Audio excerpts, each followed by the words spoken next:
요한복음 5장 1절에서 6절 말씀, 16절 말씀입니다. 요한복음 5장 1절에서 16절 말씀입니다. 저와 번갈아 교독하고 마지막 절 함께 읽겠습니다. 그 후에 유대인의 명절이 되어 예수께서 예루살렘에 올라가시니라.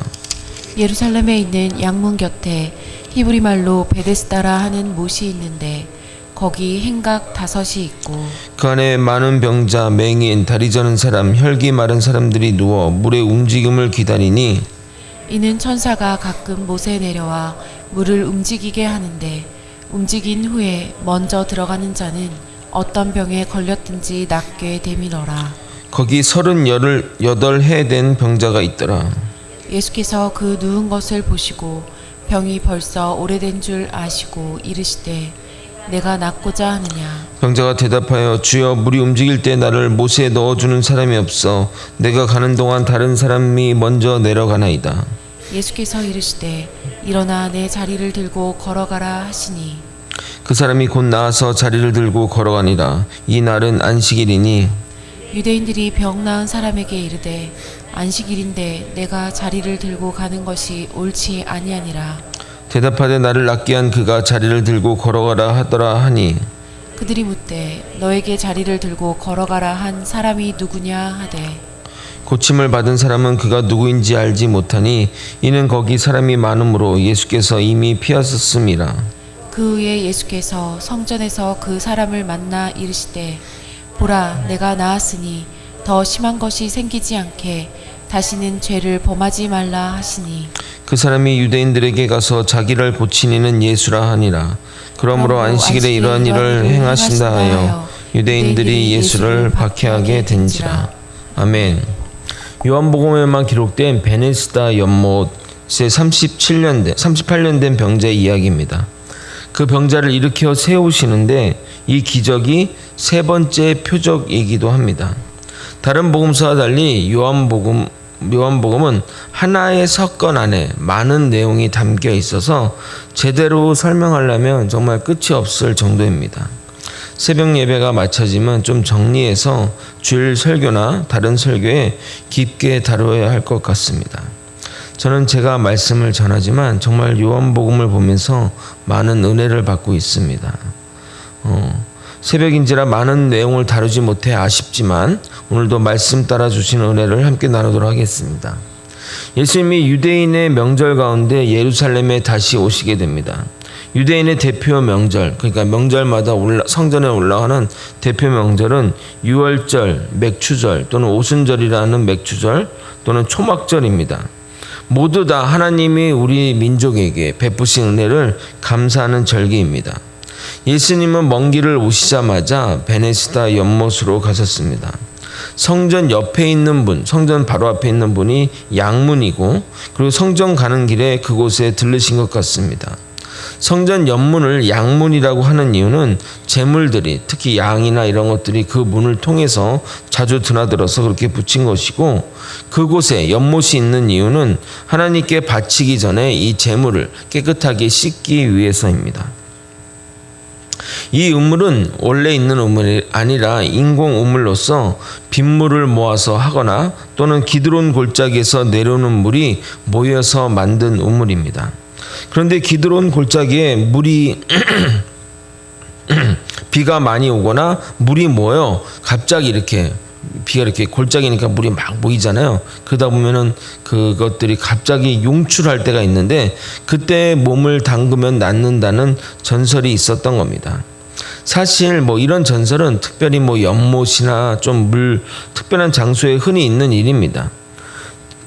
그 특별한 치료제가 없던 시절이기에 물은 아주 귀중한 세정제이자 치료제가 될 수 있으며 물에 갖다 들어 나오면 그 자체가 씻는 효과가 있어서 병을 낫는 것처럼 느껴지기도 합니다. 특히 하나님께 제사 드리기 위해 만들어진 우물이니 여러 가지 스토리가 있는 것이 당연하고 그런 것이 세월이 지나서 그럴듯한 전설이 된 겁니다. 그리고 결정적인 것은 수많은 사람들 중에 거기 모여있는 병자 중에 가장 먼저 들어간다는 말은 무슨 말이죠? 가장 건강하다는 뜻입니다. 가장 건강한 사람이 가장 먼저 들어가지 않겠습니까? 그러니까 빨리 건강한 것처럼 느껴질 수가 있는 겁니다. 우리는 이 황우석 박사님의 그 실험이 조작이었다는 사실이 밝혀져서 그를 더 이상 신뢰하지 않지만, 이 불치의병이나 정말 오래된 병을 가진 사람들은 아직도 그를 신뢰하며 이 모든 것을 음모론으로 생각합니다. 아무리 객관적 증거를 가져다 들이대도 설득이 안 됩니다. 왜냐하면 그들에게는 그것이 유일한 희망이기 때문입니다. 그래서 아직도 사람들은, 그런 불치병과 그런 가족을 둔 사람들은 여전히 그 박사를 후원하고 지지하는데, 결국은 그 모든 게 다 희망 고문일 뿐입니다. 그래서 그런 연못의 전설은 이런 배경 속에서 만들어진 것이 아닐까 생각해 봅니다. 베네스다의 뜻은 자비의 집이라는 뜻입니다. 제가 히브리어 할 때 벳이 집이라고 했잖아요. 베델, 베들레헴 뭐 이런 것들이. 근데 이 벳이 집이고, 헤세드는 친절, 자비, 뭐 하나님 베푸신 은혜, 그게 헤세드인데, 그래서 자비의 집이라는 뜻을 가지고 있는 것입니다.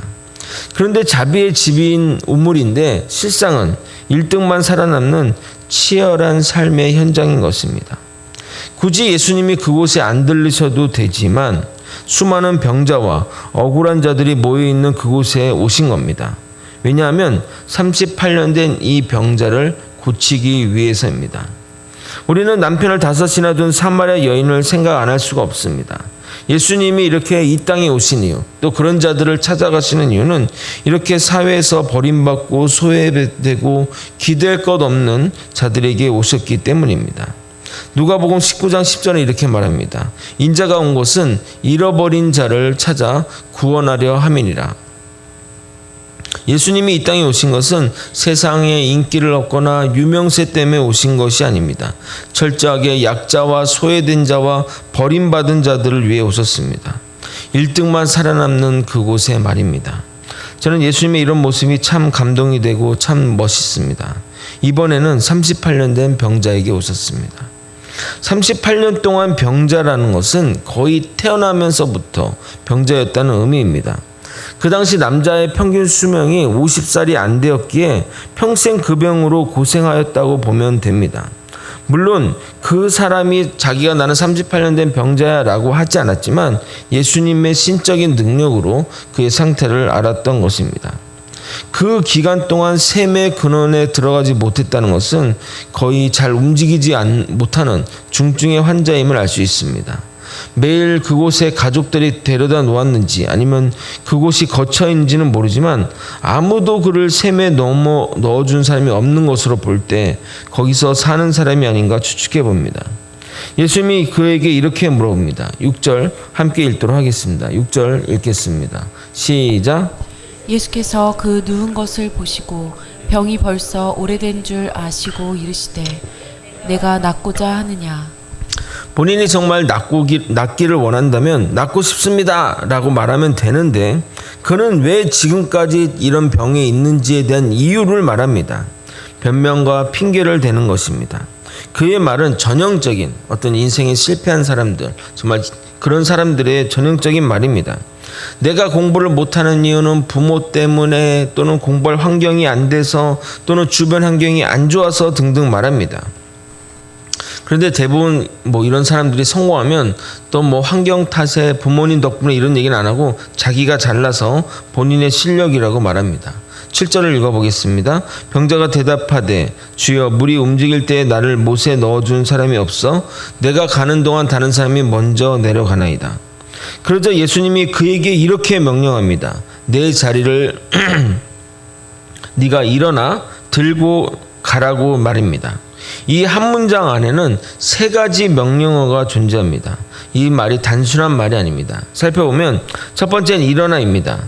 일어나는 앉는 사람을 낫게 하거나 또는 죽은 자를 일으킬 때 쓰는 단어입니다. 에게이로라는 단어인데 그때 쓰는 단어입니다. 그가 일어나는 사건은 죽은 자가 일어나는 사건, 정말 부활의 사건과 동일한 것입니다. 죽음에서 일어나서 그의 자리를 드는 것은 이제 그 자리를 벗어나라는 의미입니다. 더 이상 그 자리에 묶여있지 말라는 것입니다. 그리고 걸어가. 이것은 과거를 잊고 앞으로 미래를 향해 나아가라는 것입니다.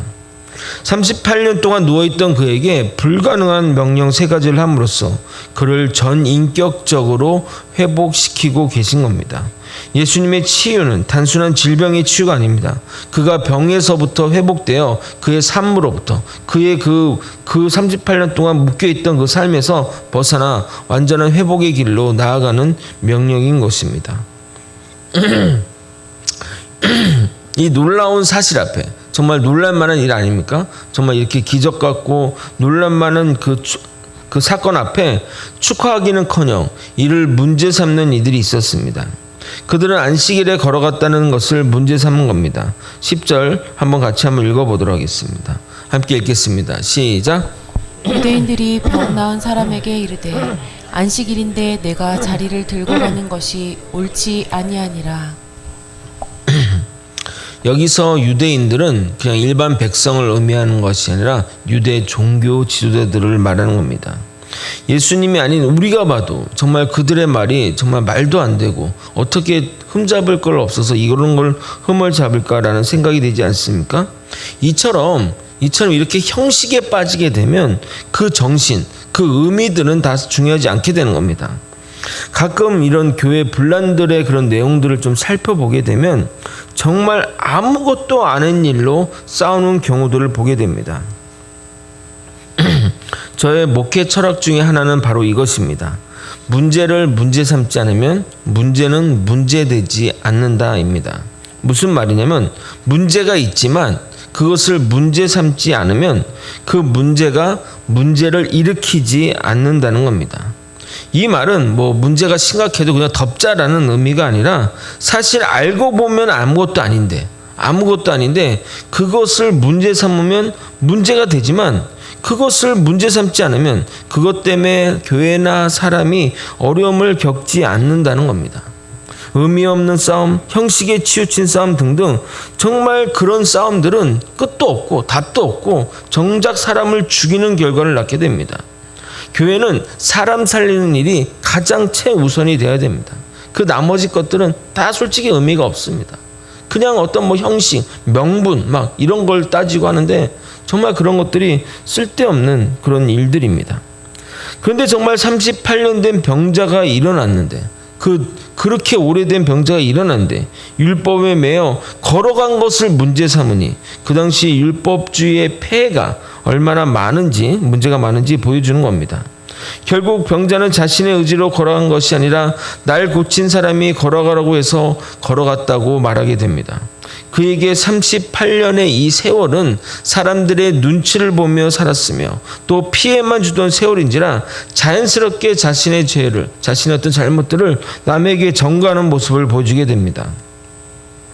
그리고 이후에 그 사람이, 자신을 고친 사람이 예수인지를 알게 되자 그것까지 유대인 종교 지도자에게 나아가 말하는 참 은혜를 모르는 행동까지 하게 됩니다. 안타깝지만 38년이란 그 세월이 그를 그렇게 만든 것입니다. 이로는 예수님은 유대인들에게 본격적인 박해를 받게 됩니다. 세 번째 표적을 통해 예수님은 2가지 사항을 우리에게 말씀해 주시고 합니다.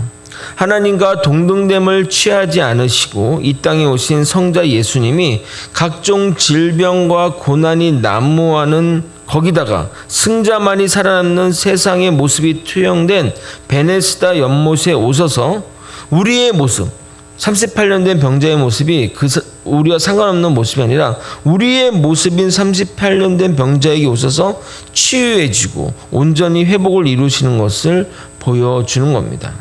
그러므로 베네스다는 우리가 사는 세상이고 38년 된 병자는 평생 이 세상의 것을 따라 살았던 우리들의 모습을 말하는 겁니다. 또한 예수님은 이 표적을 통해 안식일 논쟁을 촉발시키고 안식일의 진정으로 해야 할 일은 사람 살리는 일임을 깨닫게 하려는 겁니다. 우리의 주일이 그런 주일이 되었으면 좋겠습니다. 말씀으로 영혼이 살아나고 주님의 영광을 바라보며 주님께 나오는 시간이 되었으면 좋겠습니다. 말씀을 정리하겠습니다. 예수님이 행하신 세 번째 표적은 가장 낮은 곳에 오신 예수님의 정체성을 보여줍니다. 베네스다 연못은 우리가 사는 이 땅의 모습입니다.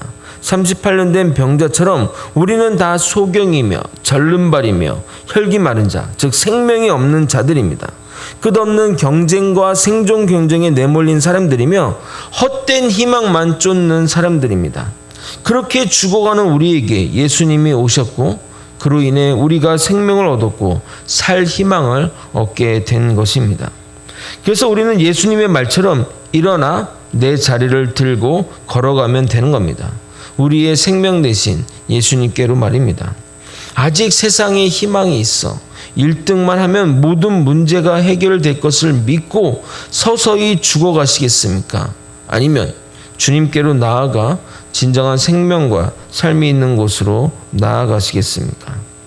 우리 모두 베네스다 연못을 벗어나 주님이 또 계시는 실로암 연못으로 나아가는 저와 여러분이 되시길 예수님의 이름으로 소망합니다. 기도하시겠습니다. 끝없는 경쟁, 남을 제쳐야만 내가 살 수 있는 무한 경쟁의 시대를 살고 있는 우리에게 예수님은 일어나서 그 자리를 들고 걸어가라고 말씀하십니다. 그곳은 주님이 계시는 곳, 영원한 생명이 있는 곳, 희망과 진정한 희망과 세상에 줄 수 없는 평안과 기쁨이 있는 곳입니다. 우리가 정말 믿음으로 의지하여 주님께로 나아가는 우리 모두가 되게 하여 주시옵소서. 죽어가던 38년 된 병자처럼 나는 세상에 그렇게 살아왔습니다. 세상에 그렇게 오랜 세월 동안 세상에 충성하며 세상을 바라보며 살아왔던 지난 날들을 다 잊고 다 회개하며 오직 주님께로 나아가고자 하니 우리를 받아 주시옵소서. 사랑이 많으신 예수 그리스도 이름 받들어 기도 드리옵나이다. 아멘. 주기도문으로 예배를 마치겠습니다. 하늘에 계신